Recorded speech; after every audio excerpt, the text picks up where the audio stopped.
19 يناير 2014 لغرفة التجارة والصناعة والخدمات نثمن: 1.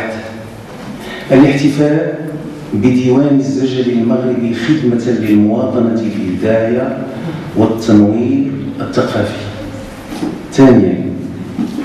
تكريم الزجال والمبدع المنفرد والمتعدد أحمد وعتيق، ضدا على التهميش والنسيان، وحتى لا يبدأ كل جيل من صفره الخاص. 3. الإعلان عن طبع الديوان المنسوب لأحمد وعتيق مختارات زجلية من طرف جمعية الأنصار وبعض الأصدقاء المحتفى به. 4.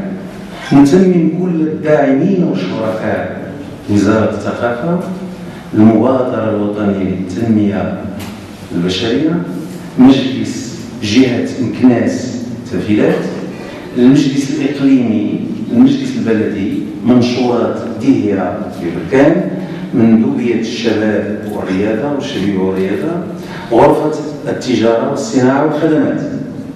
5. نثمن أيضا الأنشطة الموازية للملتقى لفائدة الأطفال باعتبارهم مشتلا وأراضي قابلة للعطاء والخصوبة. 6. نثمن كثافة الحضور من مبدعين وأصدقاء وعشاق الإبداع حضور هذا الملتقى رغم رداءة أحوال الطقس. 7. مواكبة القناتين، نثمن أيضا الأولى والأمازيغية والصحافة المكتوبة والرقمية ونادي الإبداع والتواصل بمؤسسة نور الرسالة لفعاليات الملتقى التأسيسي للقصيدة الزجلية. 8.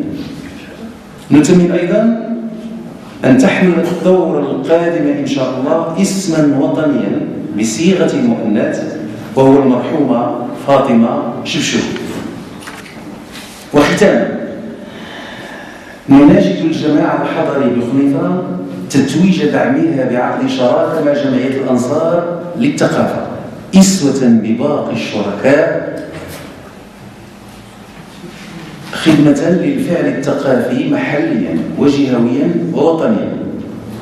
كما نناشد الجهات المعنية بالشأن الثقافي العمل على إخراج أعمال المحتفى به أحمد وعتيق من غياهب النسيان، وخاصة أن هذه الأعمال تختزن وتعكس ذاكرة مدينة خنيفة. لجنة صياغة البيان: محمد العكروس من مدينة أبركان، قاص وروائي وجمعوي.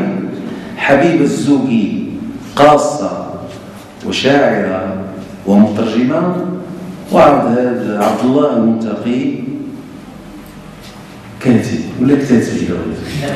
وشكرا.